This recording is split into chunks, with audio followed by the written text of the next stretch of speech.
చేర్యాల పట్టణంలో కళ్యాణ లక్ష్మి మరియు షాదీ ముబారక్ చెక్కుల పంపిణీ కార్యక్రమానికి ముఖ్య అతిథిగా విచ్చేసిన పర్యావరణ, అటవీ మరియు దేవాదాయ శాఖల మంత్రి కొండా సురేఖ ఘన స్వాగతం పలికిన జనగామ డీసీసీ అధ్యక్షులు, జనగామ నియోజకవర్గ ఇన్ఛార్జి కొమ్మూరి ప్రతాప్ రెడ్డి. కార్యక్రమం అనంతరం మంత్రి సురేఖ ప్రతాప్ రెడ్డి ఇంటికి విచ్చేసి మీడియా మిత్రులతో సంభాషించారు.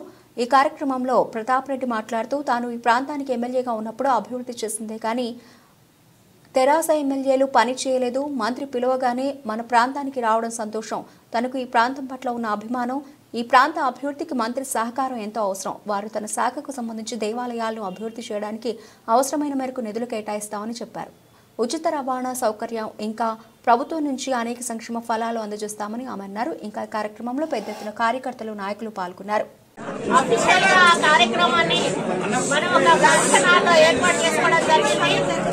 అక్కడ మరి గొడవ జరగొద్దు, మన ఆధ్వర్యంలో అన్న మీరు గౌరవంగా ఉండండి, భవిష్యత్తు మనకు ఉంటది, మనం ఇక్కడ నియోజకవర్గ అభివృద్ధి విషయంలో మనం కలిసికట్టుగా పనిచేద్దామని ప్రతాప్ అన్నను అడిగిన వెంటనే వారు కూడా మాకు సహకరించి ఈ కార్యక్రమాన్ని విజయవంతం చేయడానికి సహకరించిన కార్యకర్తలకు, నాయకులకు, సోదరులు ప్రతాప్ రెడ్డి ఇన్ఛార్జ్ గారికి కూడా ప్రత్యేక ధన్యవాదాలు తెలియజేసుకుంటాం.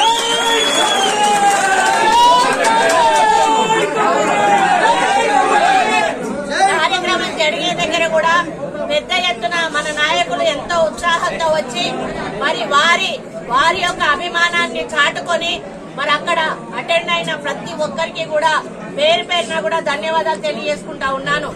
మరి ఆ కార్యక్రమాన్ని చాలా ప్రశాంత వాతావరణంలో మహిళలకు చెక్కుల పంపిణీ చేయాలనేటువంటి ఒక లక్ష్యంతో మనము మన ఇన్ఛార్జ్ను అక్కడ రాకుండా ఆపి కూడా మనము వాళ్లకు సహకరించినప్పుడు మరి గౌరవప్రదంగా కార్యక్రమాన్ని జరిపించాల్సిన మరి వ్యక్తి ఎవరైతే ఉన్నారో పల్లా రాజేశ్వర్ రెడ్డి గారు ఒక పక్క సరే అంటూనే ఇంకొక పక్క తన వర్గాన్ని రెచ్చగొట్టి అక్కడ లొల్లికా చేసేటువంటి కార్యక్రమం చేయడం జరిగింది. ఆ విషయంలో నేను చాలా సీరియస్ గా వార్నింగ్ ఇవ్వడం జరిగింది. నేను చెప్పిన మేరకు మా నాయకులు, కార్యకర్తలు వాళ్ళ సంయమనంతో ఉన్నారు. మీరు కూడా ఉండాల్సిన అవసరం ఉంది. లేదు అంటే మరి మా వాళ్ళను కూడా నేను ఎగేస్తే 5 నిమిషాల్లో మరి మీ వాళ్ళను కాబట్టి మీరు మిమ్మల్ని కంట్రోల్ చేసుకోకపోతే బాగోదని వార్నింగ్ ఇచ్చిన వెంటనే మరి వాళ్ళు వెనక్కి తగ్గడం జరిగింది. ఈ రోజు ఒక కార్యక్రమం అయితే అంతమంది పోలీస్ బలగం ఉండాల్సిన అవసరం ఉందా అని చెప్పి నేను అడుగుతా ఉన్నాను.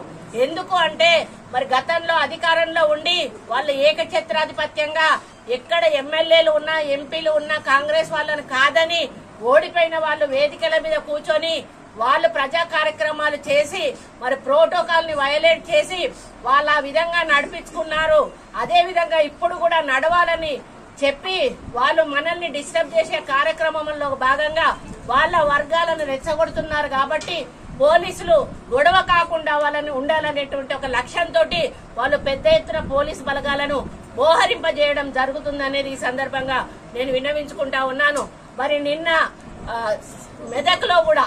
మెదక్లో దుబాకలో కూడా మీరు చూశారు. మరి అక్కడ కూడా మన ఇన్ఛార్జ్ పైకి రాగానే పెద్ద ఎత్తున గొడవ చేసే ప్రయత్నం చేశారు. నేను ఒక్కటే చెప్పాను, అక్కడ కూడా మీరు ఎమ్మెల్యే తరం గిరి మీ ఎమ్మెల్యే ఉంటది, మీ పోస్ట్ ఎక్కడా కూడా పోదు. ఇన్ఛార్జ్ అనేవాడు స్టేజ్ మీదకి వచ్చినంత మాత్రాన మీరు ఎమ్మెల్యే కాకుండా పోరు. మీరు గతంలో మీ అధికారం ఉన్నప్పుడు ఇన్ఛార్జీల వ్యవస్థ నడిపించింది కానీ కాంగ్రెస్ ఎమ్మెల్యేలు ఎవరు కూడా అధికారిక కార్యక్రమాల్లో పాల్గొనలేదు. మీరు ఆ విధంగా ఉండి ఈ రోజు మమ్మల్ని ఈ విధంగా ఉండమనడం సరైంది కాదు. ఆయన పైకెక్కినవాడు పైన ఉంటాడు, కిందికి దిగడు అని చెప్పి నిన్న ఆయన నిలబెట్టి నేను కార్యక్రమం చేయడం జరిగింది.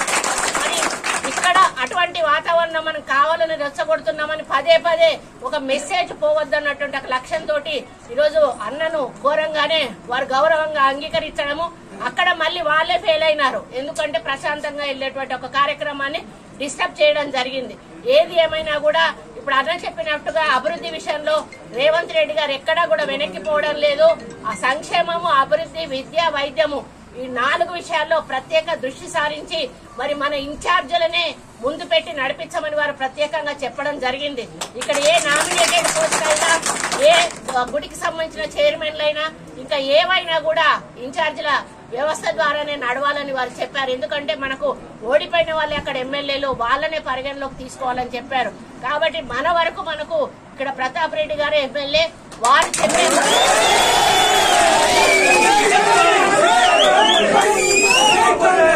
చెప్పే పనులు తప్పకుండా జరిపిస్తాము. మరి ఇప్పుడు మీరు ఇచ్చే రిప్రజెంటేషన్స్ ఏవైతే ఉన్నాయో మీ ద్వారానే అది ప్రభుత్వానికి ఫార్వర్డ్ చేసి వాటిని మంజూరు చేసే కార్యక్రమం కూడా నేను చేస్తాను అని తెలియజేసుకుంటూ, మరి ప్రతిపక్షాలుగా వాళ్ళు సంయమనంతో ఉండాలి, సలహాలు సూచనలు ఇవ్వాలి, మన ప్రభుత్వాన్ని ముందుకు సాఫీగా నడిపించే విధంగా కృషి చేయాలి. కానీ వాళ్ళు అధికారంలో ఉన్నప్పుడు ప్రతిపక్షాల మరి సహకారం తీసుకోలేదు, ఆలోచనలు తీసుకోలేదు, అభిప్రాయాలు తీసుకోలేదు, వాళ్ళ ఏకపక్ష ధోరణిలో వాళ్ళు ముందుకెళ్లారు. ఈ రోజు మనం మంచి నిర్ణయాలు తీసుకొని ముందుకెళ్తున్నప్పుడు వాటిని ప్రజల్లోకి తీసుకెళ్లేది పోయి చెడగొట్టే ప్రయత్నం చేస్తా ఉన్నారు. 9 మంచి పనులు చేస్తే అందులో 10 ఒక్క పని లేకపోతే ఆ 10 పనిని పదే పదే చూపించుకుంటూ ఈ ప్రభుత్వం ఈ పని చేయలేదు, ఈ అమలు చేయలేదు, ఇంకా రాలేదు అనేటువంటి మాట మాట్లాడుతూ ప్రభుత్వాన్ని నెగటివ్ గా చిత్రీకరించే ప్రయత్నం చేస్తా ఉన్నారు. ఇటువంటి విషయంలో లోకల్ కార్యకర్తలకు, నాయకులకు, మరి ఇన్ఛార్జీలకు నేను ఎక్కడే చెప్తున్నా, మీరు సోషల్ మీడియాను యాక్టివ్ చేయండి. సోషల్ మీడియా ద్వారా మనం చేపట్టిన కార్యక్రమాల ద్వారా ఎన్ని పైసలు రైతుల భరోసాలో వచ్చినాయి, ఎన్ని పైసలు రైతు బంధులో మనకు ఇక్కడ మాఫీ అయినాయి, ఉచిత బస్సు కింద ఎంతమంది మహిళలు ప్రయాణం చేశారు, ఇప్పటివరకు ఎన్ని కోట్ల రూపాయలు మనం దానికి ఖర్చు పెట్టాము, 500 సిలిండర్ కు ఈరోజు ఉచితంగా 500కి ఇస్తున్నప్పుడు వాళ్ళ భారం ఎంత ప్రభుత్వం మోసింది.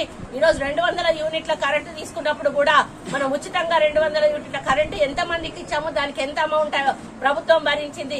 ఇవన్నీ కూడా అక్షరాలతో సహా, అంటే లెక్కలతో సహా సోషల్ మీడియాలో ఒక వైరల్ అనేది చేస్తే మన ప్రభుత్వం చేస్తున్న కార్యక్రమాలు ప్రజల్లోకి పోయేటువంటి అవకాశం ఉంటుంది. కాబట్టి ఏ నియోజకవర్గంలో ఉన్నటువంటి సోషల్ మీడియా ఇన్ఛార్జీలు ఆ నియోజకవర్గంలో పెద్ద ఎత్తున ఈ ప్రచారం చేయాలని నేను విజ్ఞప్తి చేస్తూ, మరి నేను చాలా గర్వంగా ఫీల్ అవుతా ఉన్నాను. దీనికి ఇన్ఛార్జ్ గా నన్ను వేశారు. ఎందుకంటే ఇక్కడ యోధాని యోధులు ఉన్నారు. పల్లా రాజేశ్వర రెడ్డి గారు గాని, ఈరోజు కేసీఆర్ గారు గాని, హరీష్ రావు గారు గాని, రఘునందన్ రావు గారు గాని, ఇటువంటి వాళ్ళు ఉన్నటువంటి నియోజకవర్గానికి మరి నేనైతేనే కరెక్ట్ గా ఉంటానని సీఎం గారు చెప్పి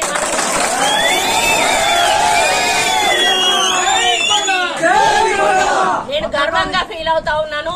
ఏ బాధ్యత అయితే ముఖ్యమంత్రి గారు నా మీద పెట్టారో దాన్ని తప్పకుండా నెరవేరుస్తూ కాంగ్రెస్ పార్టీ కార్యకర్తలను, ప్రతి ఒక్క నాయకుడిని, మరి ఇన్ఛార్జీలను కూడా కాపాడుకుంటూ అభివృద్ధి సంక్షేమానికి అర్హత ఉన్న వాళ్ళందరికీ కూడా ప్రభుత్వం తరఫున మరి డబుల్ బెడ్రూమ్ ఇళ్ళైనా, హౌస్ ఫ్లాట్లైనా ఏది వీలుంటే అది మరి కలెక్టర్ గారికి ఆదేశించి సర్వే జరిపించి ఇచ్చేటువంటి కార్యక్రమానికి కూడా, ఎందుకంటే రాజశేఖర రెడ్డి గారు ఉన్నప్పటి నుంచే ఆ యొక్క ఆనవాయితీ మొదలైంది, ఎవరిని ప్రెస్ వాళ్ళని గుర్తించే ఆనవాయితీ.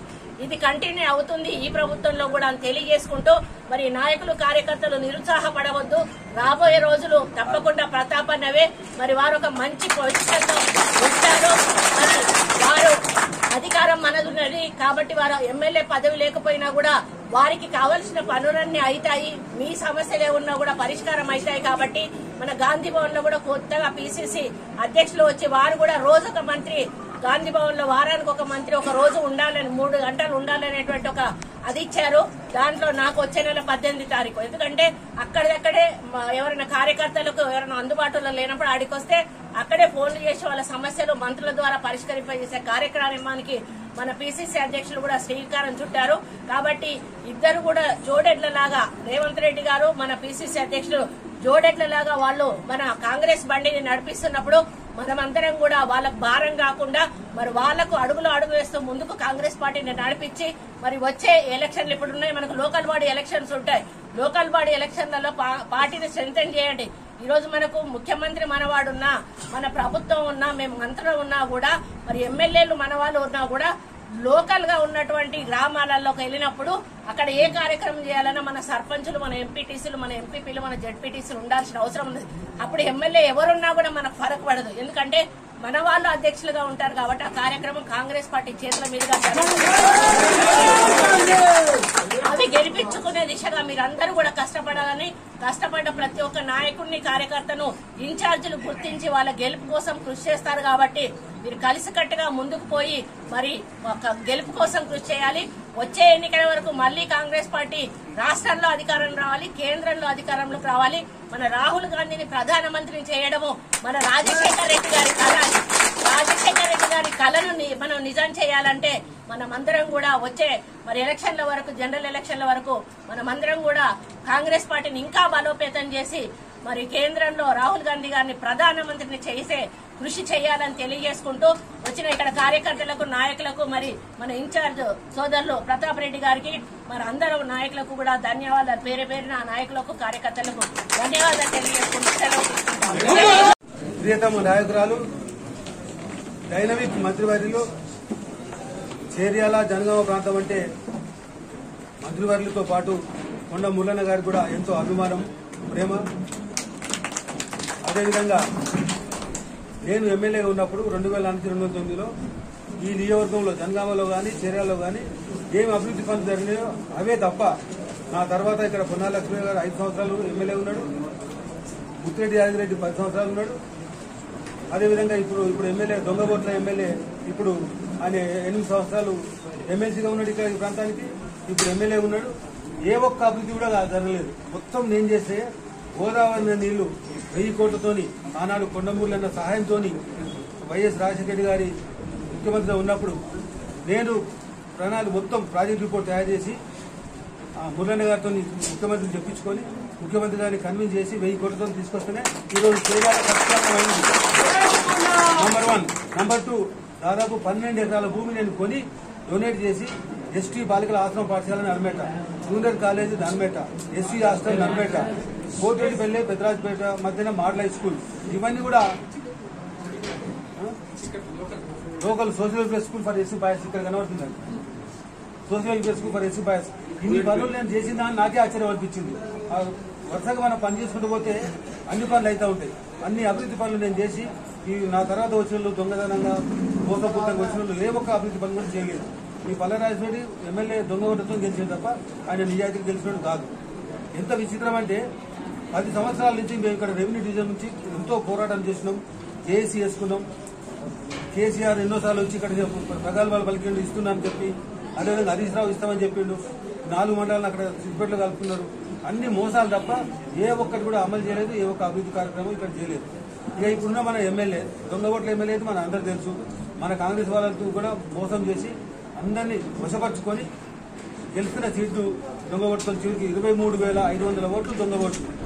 మనకు కావాల్సింది 7,000 అంటే 16,000 ఓట్లతో మనమే గెలిచినాం. అవి హైకోర్టులో వేసినా ఎలక్షన్ పిటిషన్ ఉన్నది. తప్పకుండా ఎలక్షన్ పిటిషన్ మనం విజయంగా గెలుస్తాం, న్యాయం జరుగుతుంది. ఆయనకు అభివృద్ధి పని మీద ఇష్టం లేదు. ఇక్కడ ఎంతసేపు హైదరాబాద్ లో ల్యాండ్ గ్రాబింగ్, అదేవిధంగా చెర్లలో బిల్డింగ్ కట్టడం, MBBS medical college, engineering college అన్ని కూడా బోకస్. మెడికల్ కాలేజ్ ఉన్నది అక్కడ. రోజుకు 150 మంది పేషెంట్స్ వస్తే గానీ మెడికల్ కాలేజ్ పర్మిషన్ రాదు. కాబట్టి ఇక్కడ ఏమంటున్నా అందరికీ మేము ఉచితంగా మా హాస్పిటల్ రండి, మేము ట్రీట్మెంట్ ఇస్తామని చెప్పి దొంగ మందులు ఇచ్చుకుంటే మోసం కూడా చేస్తా ఉన్నాడు. ఇది మనం అర్థం చేసుకోవాలి. ఆయన మన మీద ప్రేమ ఉండి రమ్మట్లేడు హాస్పిటల్కి. ప్రతి హాస్పిటల్ కాలేజ్ కావాలంటే రోజుకు 150 మంది చెప్పిన పేషెంట్స్ ఉండాలి హాస్పిటల్లో, అప్పుడే కాలేజ్ వస్తుంది. ఈ 150 మంది పేషెంట్లకు మందులు ఇవ్వాలి. మందులు ఇవ్వడం లేదు, దొంగ నకిలీ మందులు ఇచ్చుకుంటూ మోసం చేస్తా ఉన్నాడు. అది మన వాళ్ళందరూ కూడా గ్రహించాలని చెప్పి ఈ సందర్భంగా నేను కోరుతున్నాను. ఇప్పుడు మొన్న రివ్యూ మీటింగ్ అయింది సిద్దిపేటలో. ఆయన సిద్దిపేటలో రివ్యూ మీటింగ్లో ఏమడిగిండు? ఒకటి, వేసరేని గుంటూరుపల్లి మధ్యన రోడమ్ కావాలి, కల్వర్ట్ కావాలని చెప్పి అడిగిండు.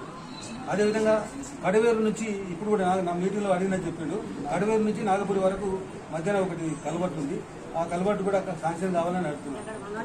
అయితే ఇన్ని రోజులు ఆయన ఏం చేసినది ఒకటి, ఇప్పుడు ఆయన పని చేస్తున్నా లేదా అనేది రెండోది. ఎందుకంటే ఈ రెండునే శాంక్షన్ చేయించిన టెండర్ అయినాయి, వర్క్ మొదలు పెట్టబోతున్నారు. అది కూడా తెలియదు ఆయన. ఇది అర్థం చేసుకోండి. వెంబడే ఎలక్షన్ అయిన వెంటనే, ఎమ్మెల్యే ఎలక్షన్ అయిన వెంటనే 2వ రోజు నుంచి నేను పనిచేస్తుంది ఇక్కడ. నేనే పనిచేస్తుంది తప్ప ఆయన పనిచేస్తలేడు. మీకు అందరూ కూడా తెలుసు. ఆయన కడవేరు నుంచి మంజూరు చేయించిన, అధికారులతో మాట్లాడి వేసరేడు నుంచి గుంటూరుపల్లి నుంచి మంజూరు చేయించిన, టెండర్ అయినాయి, వర్క్ మొదలవుతుంది. అది ఇప్పుడు ఆ వర్కులు శాంక్షన్ చేయమని చెప్పి మంత్రి గారు అడుగుతున్నారు. అంటే ఆయనకు వరం మీద ఎంత ప్రేమ ఉంది, అవగాహన ఉన్నది, సిగ్గుచేటది. ఈ రకంగా ఆయనకు అవగాహన లేదు, అతి ఉత్సాహం ఉన్నది, అన్ని తనే చేసినది. ఒక నిమిషం, ఈ ప్రాంతానికి మాత్రం మాకు 3 కోరికలు ఉన్నాయి మంత్రి గారి నిర్ణయించినదంటే. ఒకటి, అది మనకు డీలిమిటేషన్ రాబోతున్నది. డీలిమిటేషన్ లో చేర్యాల గతంలో ఉన్న విధంగానే యథావిధిగా చీరాల కాన్స్టిట్యూన్సీ అవసరమైతే పక్క మండలి చీరాల మీరు ఇవ్వాలి, దానికి మీ వంతు సహకారం ఉండాలని ఇక్కడ రెవెన్యూ డివిజన్ కావాలి. రెవెన్యూ డివిజన్ ఈ ప్రాంత ప్రజలకు చాలా దూరం. ఒక ఆఫీస్కు హుస్నాబాద్ పోవాలి, ఒక ఆఫీస్కు సిద్దిపేట పోవాలి, ఒక ఆఫీస్కు గజ్వేల్ పోవాలి. ఈ రకంగా అందరూ రైతులకు చాలా ఇబ్బంది అవుతుంది ముఖ్యంగా. కాబట్టి మాకు ఇక్కడ రెవెన్యూ డివిజన్ ఇస్తే మిగతా మండలాలు కూడా ఒక సదుపాయం కలుగుతుంది, ఇబ్బంది ఉండకుండా ఉంటుంది. కాబట్టి ఇదొకటి కావాలని చెప్పి మేము టీఆర్ఎస్ ప్రభుత్వం ఫెయిల్ అయింది మనకు రెవెన్యూ డివిజన్ ఇవ్వడంలో, అదేవిధంగా మన నియోజకవర్గం ఉంచడంలో. కాబట్టి ఈ 2-3 పనులు మాకు మంత్రి గారు సహకారంతో మనం ఆలోచిస్తున్నాం, తప్పకుండా అవుతాయని చెప్పి ఆశిస్తున్నాం.